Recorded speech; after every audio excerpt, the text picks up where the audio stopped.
Selamat pagi, Jess. Saya sampai kadang-kadang bingung mau menjawab karena takut salah dan karena terlalu banyak dikomparasi dengan yang harusnya tidak perlu dikomparasi dengan statement-statement saya. Pak, boleh tidak makan sayur? Pak, boleh tidak makan buah? Pak, bukankah kita harus makan sayur? Pak, bukankah kita harus makan buah? Pak, bagaimana kalau makan madu? Pak, boleh enggak makan nasi? Pak, kalau makan telur kan kolesterol. Pak, makan daging kan bisa membuat diabetes, bisa kena jantung, dan segala macam. Itu semua di-compare sama statement saya. Just gini, saya ulang berkali-kali ya, kamu kalau selalu mengcomparison dengan semua yang ada di sekeliling kamu tidak pernah puas dalam hidup. Dan kamu tidak pernah bisa menikmati hidup. Akhirnya kamu akan ada dalam sebuah ketakutan yang sangat besar.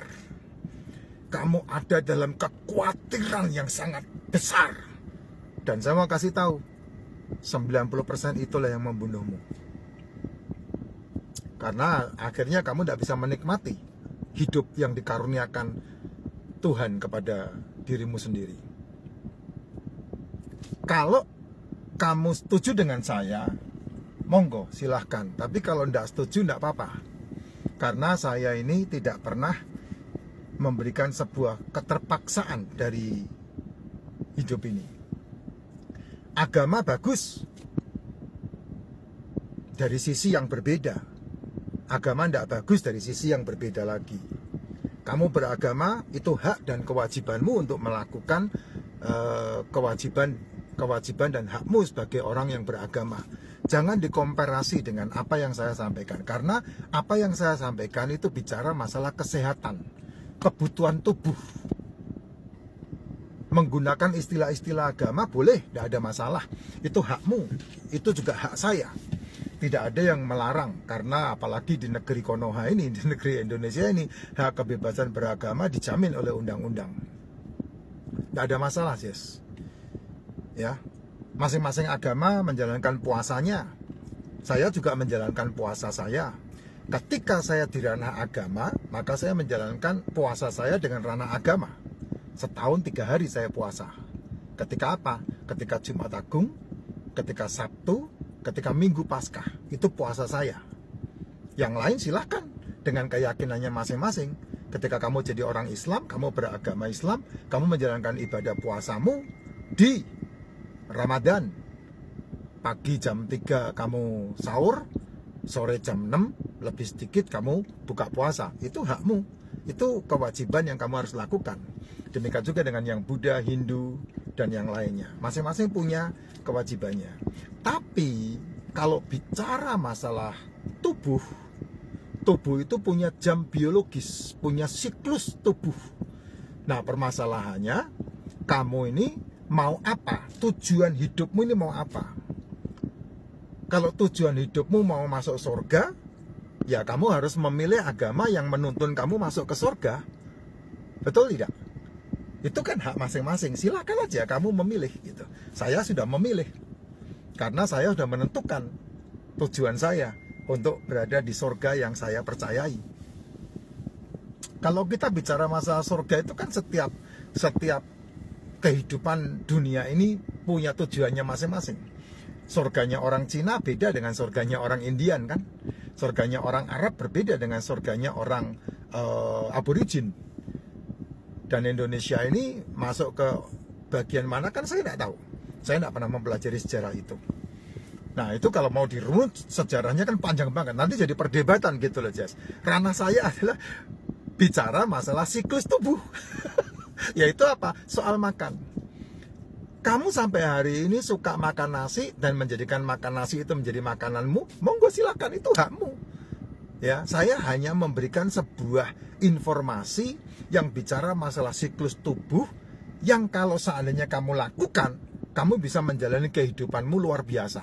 Sehat, umur panjang, dan tidak terintimidasi dengan makanan dan masalah yang lainnya. Karena semuanya itu pilihan. Hidup itu pilihan, Jess. Ya, kamu mau miskin itu pilihan, kamu mau kaya, kamu mau sehat itu pilihan.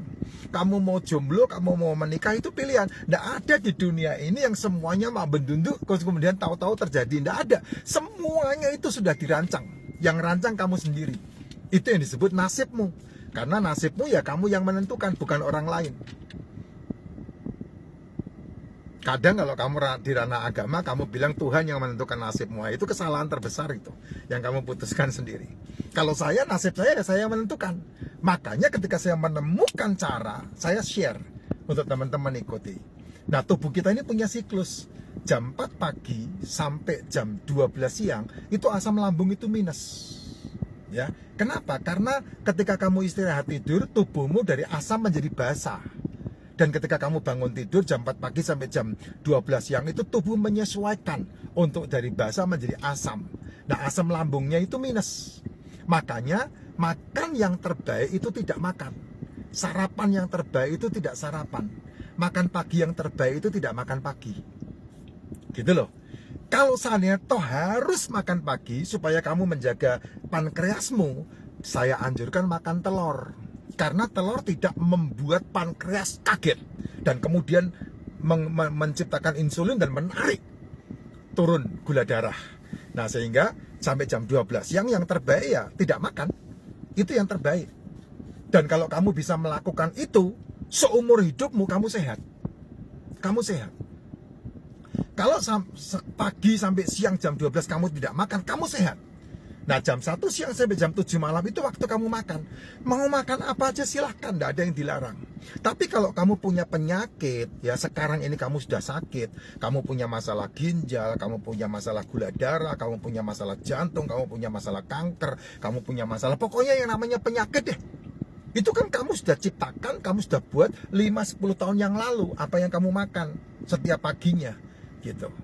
Makanya ketika kamu punya penyakit, kamu harus makan jam 1 sampai jam 7 malam. Yang saya larang adalah, yang saya anjurkan adalah pangkas tepungnya, pangkas gulanya, pangkas gorengannya, pangkas nasinya, dan hanya mengasupkan ke tubuh yang berhubungan dengan telur, ikan, daging. Nggak usah mikirin karbonnya. Kenapa? Karena ketika kamu masak telur ada karbonnya, ada kalorinya. Ketika kamu masak ikan ada karbonnya, ada kalorinya. Ketika kamu masak daging ada karbonnya, ada kalorinya. Kemarin saya sudah memberikan contoh. Kentang kalau kamu rebus itu tidak ada kekuatan yang bahaya. Baik itu kalori, karbohidrat maupun gula. Tidak ada.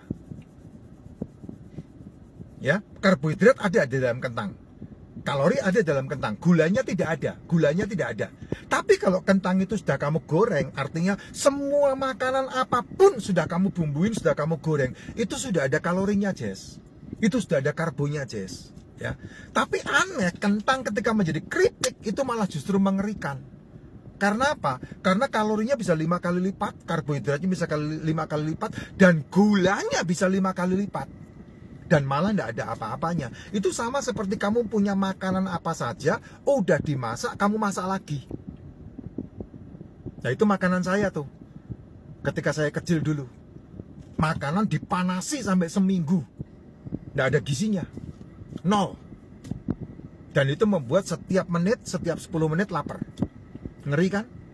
Padahal wajarnya kalau kamu makan karbo 1 jam sekali kamu lapar. Dan itu akhirnya merusak lambung.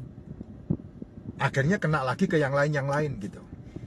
Itu loh, malam hari usahakan wajib untuk tidak makan. Kalau kamu jam 1 sampai jam 7 malamnya itu kamu tidak makan, nah malamnya kasih makan sekali tidak apa-apa. Karena hukum makan 24 jam 1 kali itu kamu jalankan, tidak ada masalah. Tidak ada masalah, Jess. Ya, sebelum saya berbicara, saya sudah praktekkan ke diri saya dulu.